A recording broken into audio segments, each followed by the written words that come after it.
Sunny. Tito. Joyce. Ruben. Jasmine. Mithi. Hi, my name is Minal, and I'm going to be doing a presentation on the relationship a child has for a pet and the psychosocial development a child will experience with this relationship. Nowadays, more and more studies focus on the beneficial effects of a bond between children and pets and the benefits in the psychosocial development of this bond a child has. The purpose of this speech is to inform everyone here today about the relationship of children with pets and explore the psychosocial effects exerted on children through this contact with pets.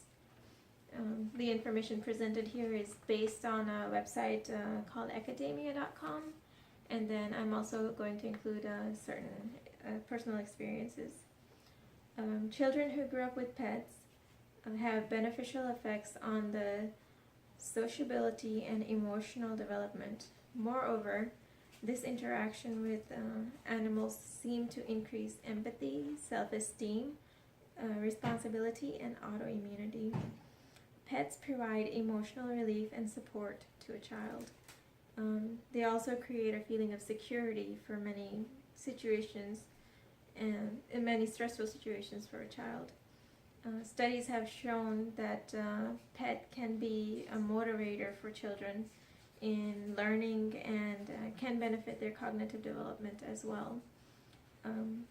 In the 19th century is when this study of pet relationship and benefits actually began, when a writer named Boris Levinson, Dr. Boris Levinson, published a book. It was titled Pet-Oriented Child Psychotherapy, and in 1972, Pets and Human Development.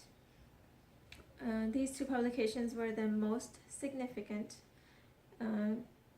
because, of course, because they began the study, and then because they showed how this relationship worked. Since the 1990s, though, there has been a gradual return to the holistic view of potential contributions of animals to human well-being, and animals are used in many settings. Child development is a dynamic procedure and includes social, emotional, and cognitive development, and through this process it can be influenced by a variety of factors. There are three main categories of factors that seem to affect this procedure. The first one is the characteristic of the child, him, herself. Second one is personal and psychosocial resources of the parents and the contextual sources of stress and support. And the third one is to determine how the child actually develops. A good example of this relationship in my life would be the relationship my nephew has with our dog Lucky. My nephew is about 3 years old, and he has a very difficult time communicating with everyone. Usually in social situations or parties, he would just be sticking with his mom or dad and crying the whole time. The last few times we took our dog Lucky with us to his house, and instantly everyone noticed a change in his behavior. He was more playful. He wanted to play with all of us, and he was laughing the whole time. This kind of goes to show how a pet can influence a child in one way. Another example is my neighbor. She was telling me about a dog that she owned when she was a little girl, and then one day she was outside, and her teacher who was walking by saw her, and she came up to her and hugged her. As soon as the teacher was hugging her, the dog automatically became defensive and went to protect her. This is another example of how dogs interact with children.